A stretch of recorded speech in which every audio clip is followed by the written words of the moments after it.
अस्सलामुअलैकुम। सारे मीडिया को मेरे तरफ से बहुत शुक्रिया कि आज जो सब्जेक्ट मैं बात करने वाली हूँ, लोकसभा इलेक्शन 2024, उस इलेक्शन में ऑल इंडिया महिला एम्पावरमेंट पार्टी इंडिया के कुछ मुकामात पर, महाराष्ट्र, कर्नाटका, तमिलनाडु, बहुत सारे मुकामात पर कुछ सीट्स कंटेस्ट कर रही है।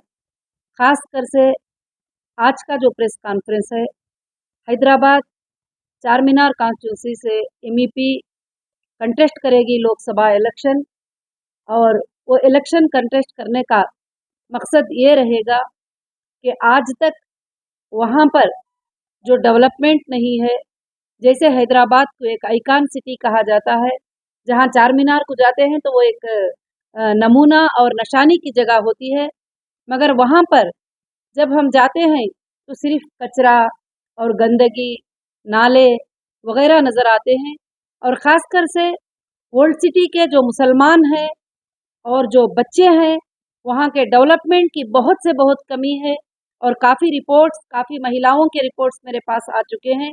तो उसके डेवलपमेंट के लिए ये इलेक्शन एमईपी कंटेस्ट करेगी और ख़ास कर से एक बहुत अच्छा बदलाव लाकर हैदराबाद के अंदर एमईपी कंटेस्ट करके बताएगी।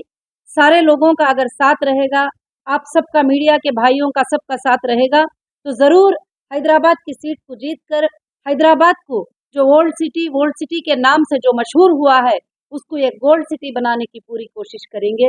क्योंकि यहाँ पर मेरे पास जो रिपोर्ट है उसमें यह है कि वहाँ पर मच्छर के भी इतने बड़े प्रॉब्लम होते हैं, जो पिछले सालों से 40 साल से असद साहब जीतते जीतते आए हैं, उनकी फैमिली जीतती आई हुई है, और एमआईएम की पार्टी ने आज तक उन नालों की सर्विस नहीं किया और ना उनके रास्तों की सर्विस किया है। कभी भी जहाँ पर जाते हैं तो रास्तों का जो कंजेस्टेड है उसको भी नहीं हटाया है, और यहाँ तक के वहाँ पर किसी के घर जो छोटे छोटे ही, आज तक उनके घर जो है डेवलप नहीं हो पाए हैं।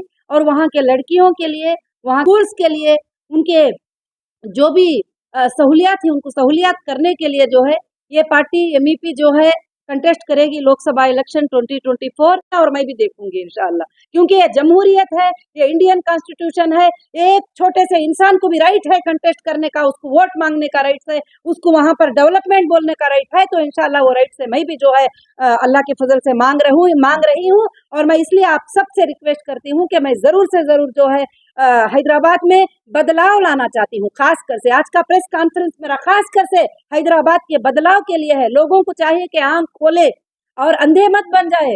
मैं एक बार रात में यहाँ पर विजिट करी थी और मैं चार मीनार की तरफ गई थी, वहां पर मैं देखना चाहती थी नॉर्मल, मैं एक छोटी सी गाड़ी लेकर चली गई थी, वहां नॉर्मल लोगों के बारे में इंटरव्यू लेकर बात करना चाहती थी। बच्चों को करीब बुलाकर पूछा, बेटा तुमने क्या पढ़े?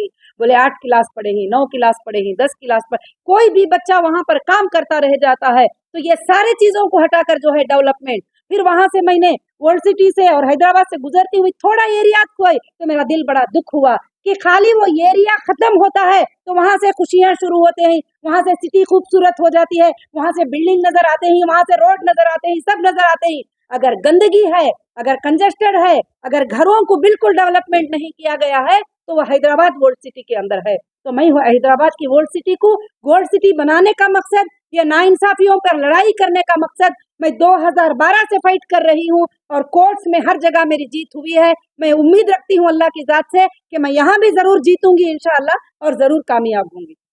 बस मैं देखिए, ऑल इंडिया महिला एम्पावरमेंट पार्टी आज तक किसी से अलायंस नहीं की है, और कर्नाटका में 224 सीट्स पे कंटेस्ट करी, किसी से अलायंस नहीं रही। अभी इस बार 59 सीट असेंबली इलेक्शन 23 में कंटेस्ट की थी, किसी से अलायंस नहीं है। आज भी एमईपी किसी के साथ अलायंस नहीं है। एमईपी एक सेकुलर पार्टी है, सबकी आवाज है, और एमईपी जो है हिंदूज के लिए, मुसलमान के लिए, क्रिश्चियन के लिए, देश के हर नागरिक के लिए इंसाफ लाने वाली पार्टी है। एमईपी का फाइनल डेस्टिनेशन प्राइम मिनिस्टर बनना है और देश के ऊपर हुकूमत करना है। एमईपी किसी से अलायंस होने का इरादा नहीं की है। हाँ, जहाँ पर उलमा की डेवलपमेंट, मौजदनों की डेवलपमेंट, सारे के सारा मुझे करने के लिए आता है। यहाँ तक कि कई मस्जिद के उलमा मुझे मुलाकात करे हैं, मुझे बात करे हैं, वो कहते हैं मस्जिदों में पानी की सहूलत नहीं है। चलो घरों में तो अलग बात है, मस्जिदों में पानी की सहूलत नहीं है, गलियों में पानी की सहूलत नहीं है, स्कूल्स में पानी की सहूलत नहीं है। जब एक बार जीत जाते हैं तो कहते हैं कि असद साहब के पास तो कोई मुलाकात को जा ही नहीं सकते और ना उनको बात कर सकते। उनको कौन मुलाकात कर सकते हैं? उन्हों जिनको चाहते हैं वो मुलाकात करते हैं, जो टपोरी टाइप के वीडियोस जो है वायरल करते हैं, तो वैसे लोग मुलाकात कर सकते हैं। जो जरूरतमंद है वो मुलाकात नहीं कर सकते।